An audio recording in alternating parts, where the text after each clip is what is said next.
여기 착한 건물주 김씨가 계십니다. 2층짜리 건물을 갖고 계신데요, 10년 넘게 임대료를 한 번도 올리지 않았다고 합니다. 자, 그런데요, 이것 때문에 2억 원의 손해를 보게 생겼습니다. 자, 착한 임대인 김씨에게 왜 이런 억울한 일이 생겼을까요?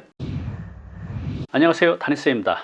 은혜를 원수로 갚는다 라는 말이 있죠. 자, 오늘 실제로 이런 상황에 계신 착한 임대인의 사례를 말씀드릴게요. 지금 월세를 받고 있다면 오늘 영상 꼭 보시기 바랍니다. 한 달 전에 50대 후반의 남성분이 찾아왔습니다. 이분은 은퇴를 1년 정도 앞두고 계셨고, 얘기를 나누다 보니 심성이 정말 착하셨어요.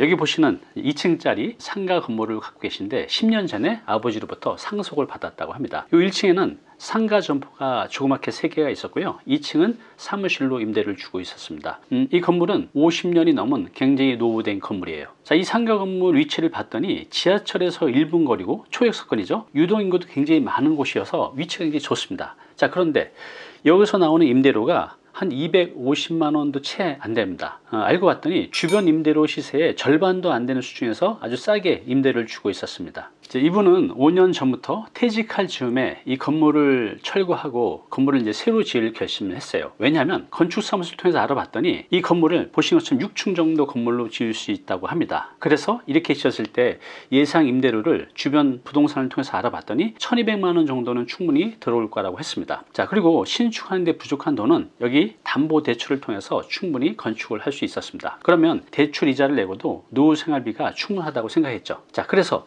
내년 초에 드디어 신축을 하기로 했습니다. 자, 그리고 이 얘기를 여기 있는 임차인 분들께도 얘기를 해야 되잖아요. 그래서 3년 전부터 현 임차인 분들에게 얘기해서 어느 정도 동의도 받아둔 상태입니다. 제가 이분이 착한 임대인이라고 좀 전에 말씀드렸잖아요. 임대료 수준이 주변의 절반도 채 안 되는 거예요. 그래서 제가 여쭤봤어요. 아니, 왜 10년 동안 한 번도 안 올리셨어요? 했더니 이분이 이렇게 얘기하시더라고요. 아, 이분들도 먹고 살기 힘든데 제가 조금 덜 받으면 되죠. 이렇게 이제 말씀을 하시는 겁니다. 자, 그런데 이것 때문에 이분이 2억 정도의 손해를 보게 생겼습니다. 자, 이게 어떤 상황일까요? 자, 요 2층짜리 상가 건물에 2층은 사무실로 주고 있었고, 요 1층에는 조그마한 점포가 3개 있었습니다. 점포 1개하고 요 2층 사무실은 나가신다고 동의를 받았고, 문제는 1층에 계신 두 분이 약간 문제가 생겼습니다. 이분에게는 아직 계약갱신 요구권도 있고, 또 그래서 무조건 명도는 할 수 없죠. 그래서 위로금으로 한 2천만 원 정도 드리겠다라고 얘기를 했더니 이분들이 이렇게 말씀하셨다고 합니다. 우리는 못 나간다. 위로금을 더 달라. 지금 이 돈으로 갈 곳이 없다. 그러면서 각각 1억을 요구하셨다고 합니다. 참 억울하죠. 그동안 10년 넘게 사정 봐주면서 임대료도 한 번도 올리지 않았는데 억울하죠, 이분 입장에서는. 지금 건축 허가도 받아두었고, 또 자금 마련을 위해서 오피스텔도 팔았고, 또 대출 승인도 받아둔 상태입니다. 그런데 이것 때문에 지금 문제가 생겼어요. 이분은 이번 일을 통해서 다 세상 일이 다 내 마음 같지는 않구나 라고 느꼈다고 합니다. 그래서 앞으로는 공과사는 좀 분명히 하면서 살아야겠다고 말씀하시더라고요. 어쨌든 간에 지금 이제 계속 협의 중인데, 최근에 연락이 온 건 5천만 원 선까지 협의를 받대요. 각각 5천만 원, 그럼 이제 1억이죠. 자, 그래서 이분은 그냥 이렇게 1억을 주고 그냥 진행을 하려고 마음을 먹었다고 합니다. 왜냐하면 신축이 계속 늦어지면 그것 때문에 더 큰 손해가 날 수 있기 때문이죠. 네, 들어보시니까 어떻습니까? 이분이 참 안타깝죠. 이게 아주 드물게 발생되는 게 아니라 제가 상담을 해보면요, 굉장히 많습니다. 이런 경우가. 오히려 착한 임대인이 결국 명도 때 문제가 돼서 여러 가지 불이익을 보는 경우가 있는데, 자, 그렇다면 지금 월세를 받고 있다고 하면 적절한 임대료를 받아야 되거든요. 임대료를 적당한 시기에 적절히 올리지 않으면 불이익이 생길 수가 있습니다. 자, 그 불이익 3가지가 있는데요, 한번 알아보겠습니다. 네, 첫 번째는요, 명도가 어려워질 수가 있습니다. 좀 전에 사례자처럼 내 건물을 신축하게 될 때 문제가 생기기도 하지만요, 내가 팔 때 또 사는 사람 입장에서도 이 명도 때문에 문제가 생길 수 있습니다. 왜냐하면 사는 사람 입장에서는 명도가 해결되지 않으면 사기가 곤란하죠. 왜냐하면 사는 분들은 사고 나서 다 목적이 있는데, 뭐 신축을 한다든가 리모델링 한다든가, 아니면 이제 기존 건물의 일부는 본인이 쓴다든가. 그런데 명도가 잘 안 되면 사는 사람 입장에서는 좀 곤란해지겠죠. 파는 사람도 마찬가지죠.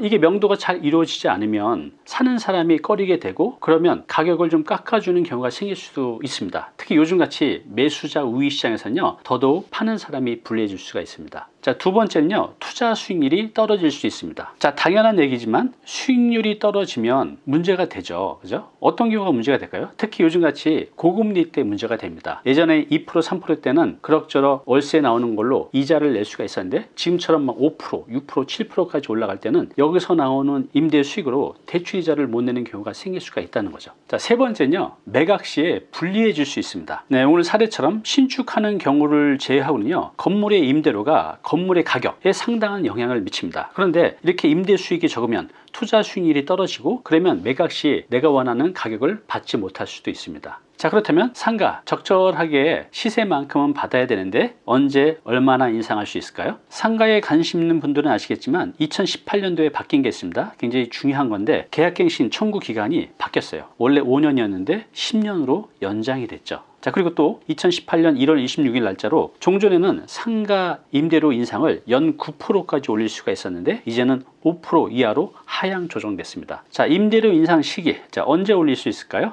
1년에 한 번씩 올린다고 보면 돼요. 네, 최초 계약 후 1년이 지난 시점에 올리거나 마지막 임대료 인상 후 또 1년이 지난 시점에, 즉 1년에 한 번씩 5% 범위 내에서 올릴 수 있습니다. 자, 그렇다면 좀 더 구체적으로 들어가 볼게요. 5%를 올릴 수 있다고 했습니다. 1년에. 그러면 그 보증금, 월세 얼마 범위 내에서 올릴 수 있을까요? 실제로 한번 계산해 볼까요? 자, 일단 이 보증금과 임대료는 동시에 인상할 수도 있고요. 또 보증금만 올릴 수도 있고 임대료만 올릴 수도 있죠. 자, 예를 들어서 볼게요. 지금 보증금 5천만 원, 그리고 월세 300만 원인 경우를 한번 생각해 볼게요. 자, 여기서 보증금 얼마나 올릴 수 있을까요? 자, 이렇게 계산하면 됩니다. 간단해요. 자, 5천만 원에 5% 이내에서 올릴 수 있다 그랬잖아요. 그럼 105%. 그러면 5,250만 원이 되니까 기존의 보증금 5천만 원에서 250만 원을 더 올릴 수 있습니다. 250만 원 이하로 올리셔야 됩니다. 자, 그리고 월세가 아까 300만 원이라고 가정을 했는데 역시 105%로 계산하면 315만 원이 되죠. 그러면 15만 원 이하로 인상이 가능합니다. 자, 보증금 월세를 따로따로 인상할 수 있다는 겁니다.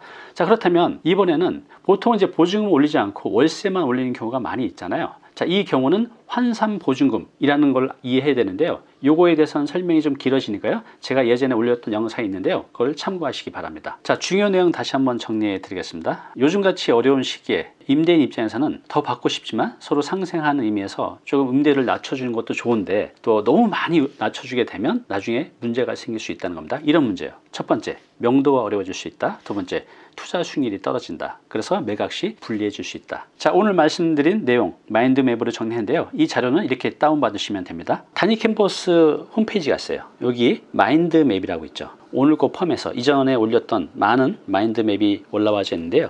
내 마음에 닿는 문장이 있다면 다운로드 받아서 보시기 바랍니다. 감사합니다.